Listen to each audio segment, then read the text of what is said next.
Hi everyone, I'm Eizad Hakimi. Here with me is our Jack, Hi. SYAHMI, Hi. and HAZEEM ROUSHDY. And we will be interviewing Two professional engineers professional engineers to learn how they practice ethics in their daily works based on the BEM Code of Professionals Conduct. Okay, let's go. 5 questions. Okay, can you briefly describe your current role as a practicing engineer? Okay, I am a consultant engineer, CNS. So, dalam engineering berbeza. Ada consulting engineer, ada contracting engineer, ataupun dalam authority, right? Dalam approving engineer. So, saya consultant di dalam right? So, kita buat plan, kita sampai ke authority. Tapi kita lupa lah. Kita dibayar yuran, we are paid by so-called developer.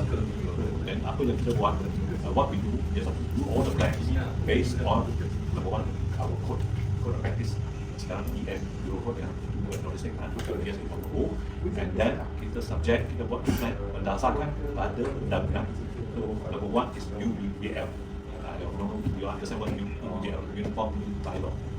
Alright, apa that is the code of practice lah. Dua-dua orang kita kena patuhi. Okay, that's currently our role lah. Of course, being a practicing engineer, the consultant, kita punya kita tanggungjawab. Tanggungjawab kita, apa yang plan yang kita buat, kita sign, actually will last dulu for life. Ini mesti nak. Tadi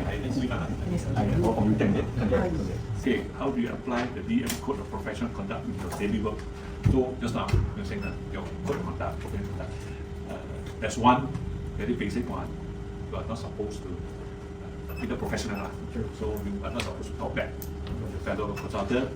That's one. Number two, you're not supposed to supplant. Supplant meaning that I get the job, so then he tak dapat sabotage. Dia potong dia lain. That's supplanting. Means that once practicing engineer already hold that project, so the other practicing engineer cannot just overtake the project unless the original consultant practicing engineer they have issued a list of letter. That means they have been charged from the project. Only the new engineer can do. This one is inside. Right? So to qualify as a license, you had to work outside postgraduate, meaning lepas graduate, you what you call graduate. You kena kerja kurang-kurang 3 tahun.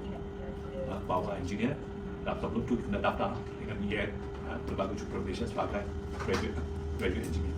After 3 years, you layak untuk ambil exam untuk ni PI professional engineer lah. Dapat satu. Tapi sekarang dia sudah ada 2 tahap. Satu stage 1, satu stage 2 to get a license. License you want to learn to pass to get license to known as a BEPC, Professional Engineer Practicing Cert. Itu boleh submit plan pada authorities, right? Submit majlis and all that. Tapi kalau tu PI, tak ada BEPC, you cannot submit plan legally lah to any. BEPC dengan IR juga dia ada difference, right? Sekarang, right? So that's different. And how to example lah, ethical dilemma and how we handle it. Yeah, balance lah. So of course, SPRM say like as long as you feel let's say like you join for the lunch, as long as you feel that you are not handling this job directly. Sometimes it's like PR work, but you say like there's an interest related. You say you are approving his drawing, you are approving their progress claim or this. Then at the time they come and approach you to offer you lunch or what or dinner or any meal. So it's better to take the lunch. This is to avoid any conflict of interest. How do you ensure public safety and welfare in the engineering project? You see, yang kita buat by consultant, apa kita punya project, right? One of the priority is that kita kena actually sempurnakan kita punya tanggungjawab. Our concern is that for public interest, right? Public interest meaning that we don't break the law. UBPL becomes the kita punya standard. Kita ikut memang dia specify what to do for the benefit of public. Macam kadang kita datang sini hari ni lah, you kena pakai uniform. Alright, you go to both side, top hat, safety boot, harness. So bila jalan, make sure we follow. Dia ada pergi factory, so dia ada designated jalan. You cannot go outside, like lorry yang datang. So sebagai engineer, when we want to supervise work, these is things that you have to specify. right? Macam, okay, I'm talking about, he's going to talk to you about electrical. I said, I'm civil, steel bars and also, mesti you kena letak satu tempat yang tertentu. So this one all we go back to the design standard then the requirement as well, yeah, another. Then so we say we don't move those substandard material, cables, the TV, the protection. I think you learn with circuit breaker, all these like TV, videos, circuit breaker. This one all is protection. So when they say how you practice, they say some contractor approach you, I want to use this different brand, the cheaper brand. Sure, some standard is compromised. So then when you stand firm, when this is compliant to standard, don't accept the substandard equipment or material. So because this is also secure of the public safety, part of safety. Can you what advice would you give to young engineers about handling ethical challenges in practice? We advise to the young engineer, you are senior enough to give already. Basically, I think number one, yang susah sekali, you must know what to do. You see, your knowledge has to be a profession. You see, you must know lah, right? So, meaning, you see, I'm talking to you. People will counter propose to you, which could be not following the standard. But if you know, maybe you can calculate, it's still within the parameters allowance. Then maybe you can, but like I said, you yourself must know your work, right? Of course, like I said, if you ethical challenges, I'm saying just now we mentioned supplanting. But when this kind of incident, normally there is issue before. If not, then the other engineer was coming. So, I mean, there's two hands cracked together. It must be one side. It's either the client got issue or the engineer got issue. We don't know. But like I say, you cannot simply just overtake others unless it is properly discharged from the project. Discharge meaning dia akan bagi satu surat, dia withdraw, and then normally what we also try to help the engineer. Katakan mungkin he cannot talk to the client anymore. But we also macam okay, there must be, because normally bila ada pesafah mesti dua hands correct. Mungkin either the engineer at fault, the client at fault. So we try to help each other. I mean, so we'll say okay, before I take over, Understand the problem. Yes, then before I take over, let's say we understand the problem, but we also try to help it. You settle him. Ini ada payment, kasih dah dia suap apa kerja. So actually, good lah, you respect your fellow engineer. Okay lah, because better tell the maju ke apa ni, and tolong settlekan dia lah. So question 6 same dengan. Okay. So conflict interest senang actually. Yang besar sekali, jangan bagi sendiri dia orang. Jauh sikit. I mean, this is to avoid because you're related inside in your development project or job. Sure, people will think you're biased. How we respond? What's that? This is the question I want to ask you. This question. You know your, let's say you know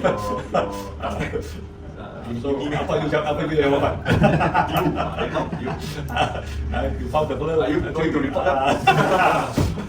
But normally, I mean, on the job site, nobody will advise them. They say it's your colleague, right? You have to advise them you are technically wrong. But if you say insist, then no sense. You have to report. But it's go back to the interest of public. And then you go back. Watch out. Watch out. Then you tak ada kawan now.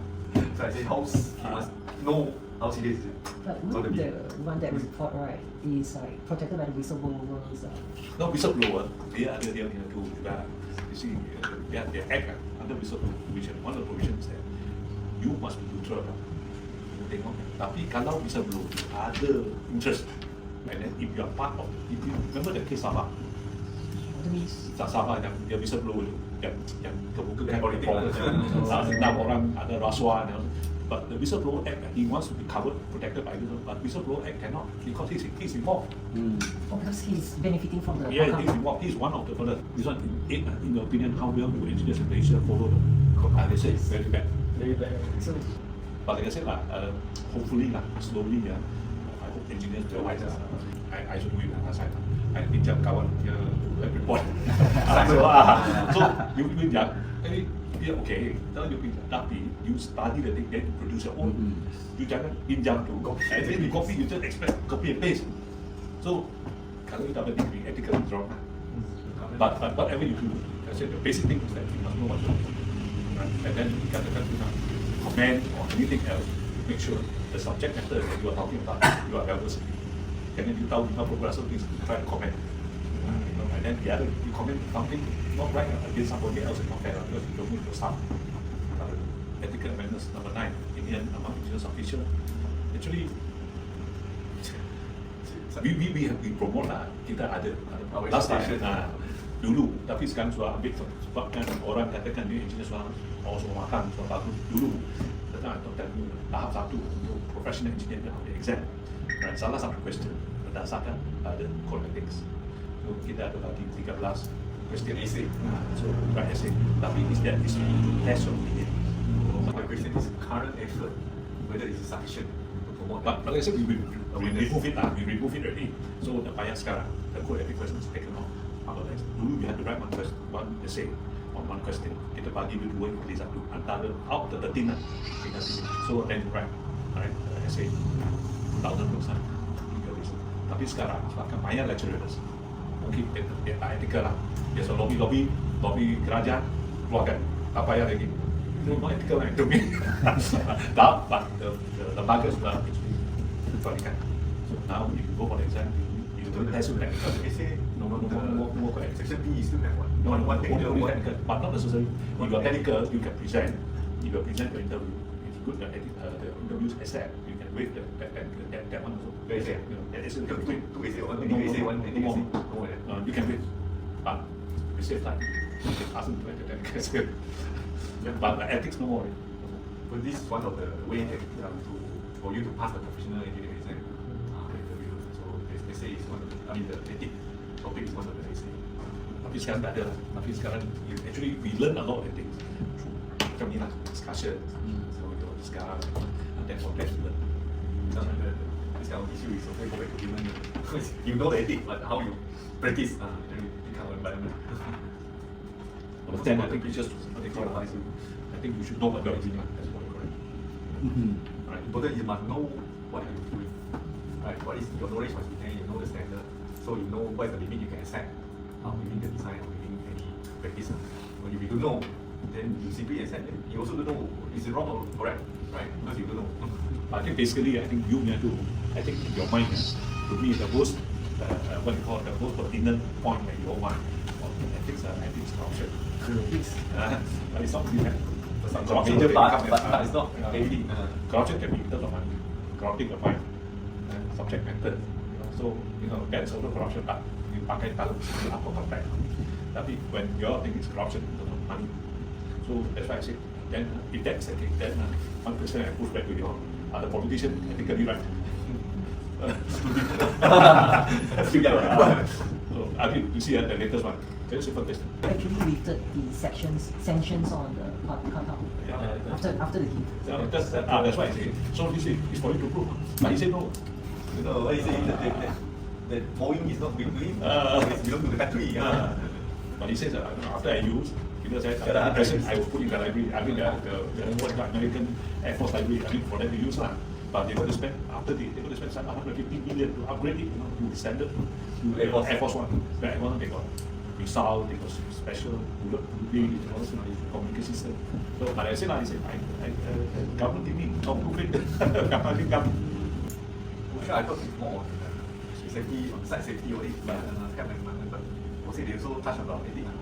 Do you have any additional questions? Other any question? No. First thing, lepas graduation, my advice. Lepas graduate, please daftar dengan lembaga tutor. Because under the law, you cannot daftar, you tak boleh sepatutnya cannot practice as engineer. Not only you can learn the knowledge, you also learn about networking, when you join this association or institution. So apart of the thing I'm telling you lah, after you pass the paper, register. Register as a postgraduate. You can register now. I am a senior member. Do I have to renew as a... Once you register, until then when you graduate, because it's inside the system. So we'd like to, once again, we'd like to thank Mr. Lee and Mr. Hu Thank you, no for problem. time. This is our pleasure. Thanks. Orang Perak bagus. Itu Melaka. So, balik Melaka, Okay, so through this interview session, we have seen how real engineers apply ethics in their work. It's clearly that the following the code is not just a requirement, it's a responsibility to the public, the profession and ourselves. Thank you.